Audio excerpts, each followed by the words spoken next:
Well, now you've seen the film, and like you, when I first saw it, I wanted to know more. I was curious to find out about the filmmaker, Martin Durkins, the evidence for his claims and his cast of experts and other characters. When it screened in Britain, the scientific community was outraged. Scientists banded together to file complaints to Britain's broadcasting authority, Ofcom. Eminent scientific bodies like the Royal Society and the British Antarctic Survey rejected the film out of hand. One scientist who appeared in the original version joined those complaints. Carl Wunz, the professor of physical oceanography at Boston's MIT, claimed that he was the one who was swindled and that the filmmakers had misrepresented his views. Well, Professor Wunz says he clearly told them he believes global warming is real and a serious threat. He was cut out of the version you've just seen, along with other disputed elements. Let's start our examination of the Great Global Warming Swindle by looking more closely at the filmmaker, Martin Durkins.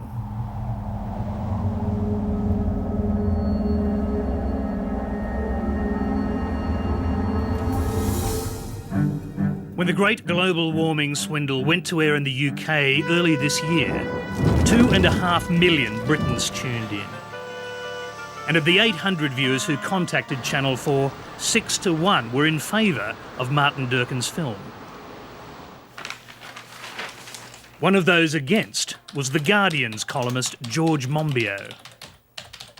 Had that been a responsible piece of programme making, and had there been a genuine case to be made that climate change science was a swindle, well, then that would have been something good. But unfortunately, people were misled into being confused about climate change on the basis of a whole series of fraudulent statements. The Great Global Warming Swindle was perfect programming for Britain's Channel 4. The station that loves to shock.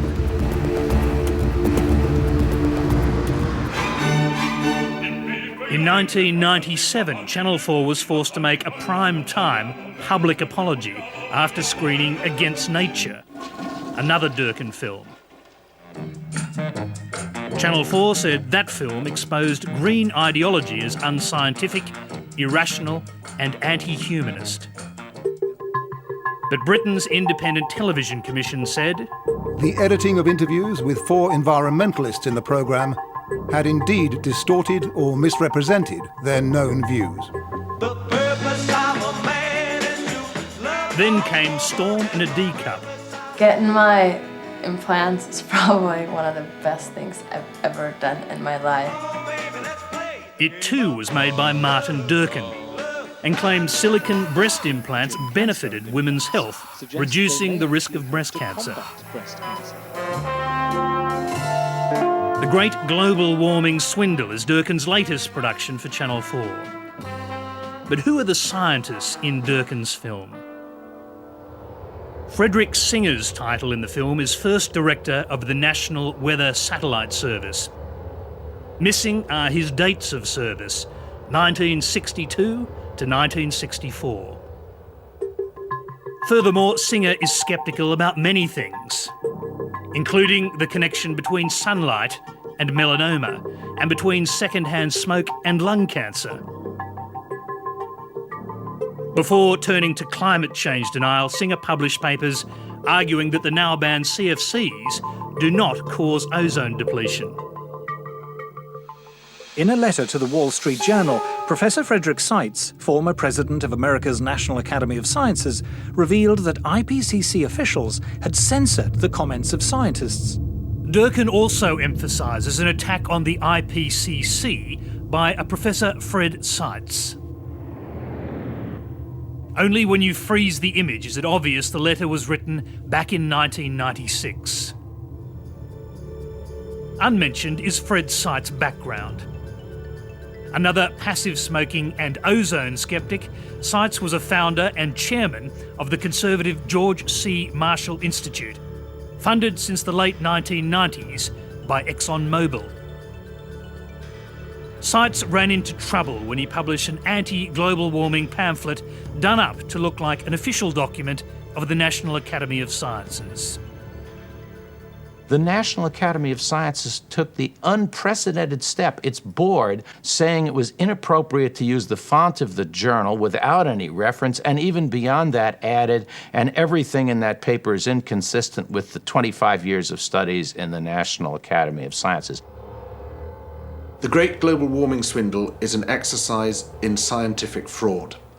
The man who made it has already been held up for scientific fraud in the past, and yet he is being commissioned to do the same thing again for Channel 4.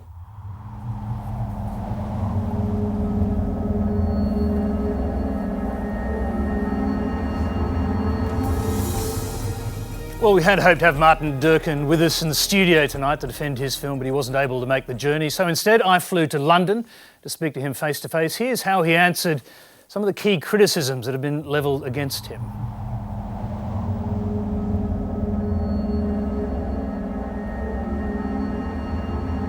Martin Durkins, thanks for joining us. Hi, Tony.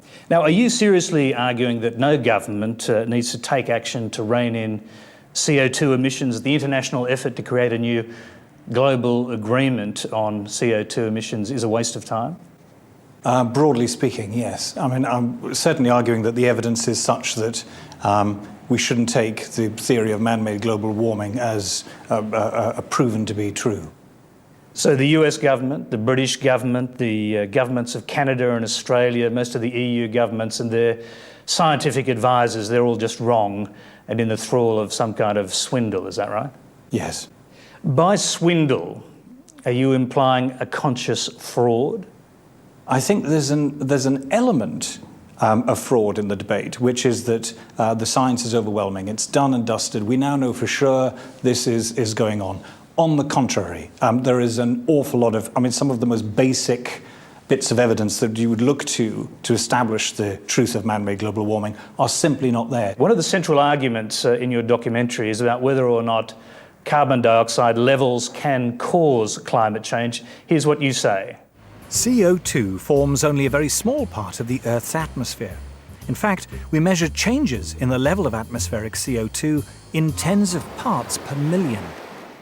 If you take CO2 as a percentage of all the gases in the atmosphere, the oxygen, the nitrogen, and argon, and so on, it's 0.054%.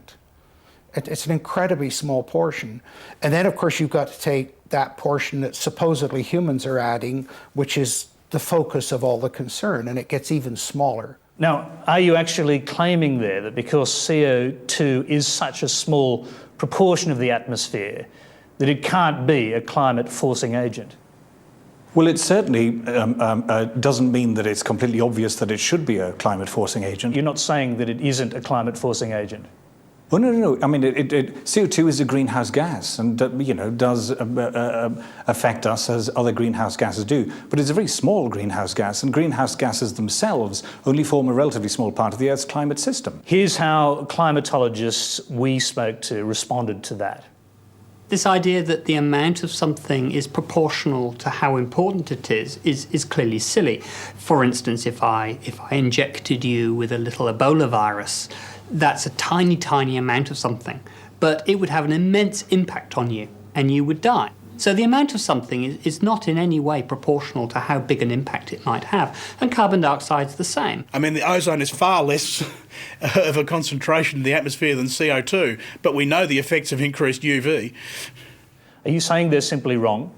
Well, if you look closely at even what all climatologists, even on the side of those people who believe in global warming, say, they all admit that the existence of CO2 in the atmosphere is such a the CO2 in the atmosphere is such a small proportion that there need to be some amplifying effect for this small amount of CO2 to have the effects that are being claimed for it. But the scientists that we spoke to look at this very differently.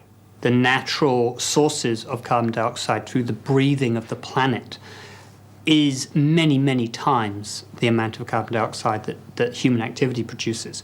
But over billions of years, the planet has developed its own mechanisms for taking back up from the atmosphere that amount of carbon dioxide. So there's a natural balance between the breathing in and the breathing out of the planet. What we've done is change that natural balance. By adding significant amounts of greenhouse gases into the atmosphere, we have have upset that natural balance